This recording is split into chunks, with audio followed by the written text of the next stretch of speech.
இந்த கம்பீர சத்தத்தை அறியும் ஜனங்கள் என்று சொல்லும்போது, பிரியமான கர்த்தருடைய பிள்ளைகளே, நாம் எல்லாரும் கேட்கிறவர்களா இருக்கிறோம், அறிகிறவர்களா இருக்கிறோமா? இது யாருடைய சத்தம்? என்னோடு பேசுகிறது யார்?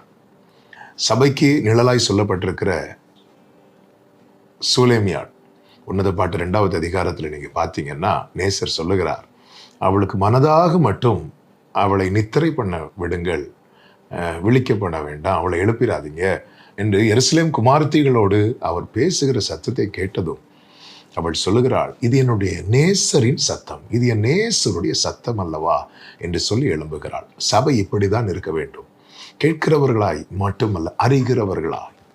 ஆண்டவராக இயேசு சொன்னார், என் ஆடுகள் என் சத்தத்தை அறிந்திருக்கிறது, என் ஆடுகள் என்னை அறிந்திருக்கிறபடியால் என் சத்தத்துக்கு செவி கொடுக்கிறது என்று. ஆடுகளுக்கு தங்கள் மேய்ப்பனுடைய சத்தம் என்னதென்று தெரியும். காரணம், மேய்ப்பனை அவைகள் அறிந்திருக்கிறபடியினாலே. ஆபிரகாமுக்கு கர்த்தர் தம்மை வெளிப்படுத்தின போது, ஆதியாகமம் 18வது அதிகாரத்தில் மூவராய் கர்த்தர் ஆபிரகாமுக்கு தரிசனமாகிறதை பார்க்க முடியும். அவர்களிடத்துல ஆபிரகாம் வந்து, நீங்க யாரு, எங்கிருந்து வந்திருக்கிறீங்க, எந்த கொஸ்டினுமே வைக்கல. மாறாக அவர்களை பார்த்ததும் அவர்கள் பாதத்தில் விழுந்து ஆண்டவரே என்று சொல்லுகிறார். காரணம், ஆபிரகாமுக்கு அது யார் என்று தெரிந்திருந்தது.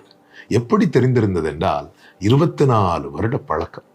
ஆபிரகாம் கர்த்தருடைய சத்தத்தை கேட்டு கேட்டு கேட்டு கேட்டு பழகி, இப்பொழுது தன்னோடு பேசுகிறவர் யாருங்கிற தெளிவும் நிச்சயமும் அவனுக்கு இருந்ததுனால குழப்பம் இல்லை. கம்பீர சத்தத்தை அறியும் ஜனங்கள் பாக்கியவான்கள். அவர்கள் தடையில்லாமல், குழப்பம் இல்லாமல் அவருடைய வெளிச்சத்திலே நடப்பார்கள்.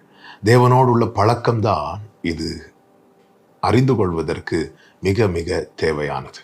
இந்த உறவு, ஒருத்தங்கிட்ட நம்ம ரொம்ப நெருங்கி பழகும்போது அவங்க சத்தத்தை நம்ம ஈஸியாக கண்டுபிடிச்சிருவோம். அதுபோல் தேவனோடு எந்த உறவும் இல்லாதவர்களுக்கு தான் கர்த்தருடைய சத்தம் தொனிக்கப்பட்டால் கூட குழப்பத்தோடு நிற்கிறார்கள். அது உண்மையிலே ஆண்டவர் தான் பேசுகிறாரா? அந்த குழப்பம் அவர்களை தடுமாற பண்ணும். தேவ பிள்ளைகளே, அப்படி சத்தத்தை கேட்கிறவர்களாய் அல்ல, அறிந்தவர்களாய் காணப்பட கர்த்தர் நம்மை நடத்துவாராக.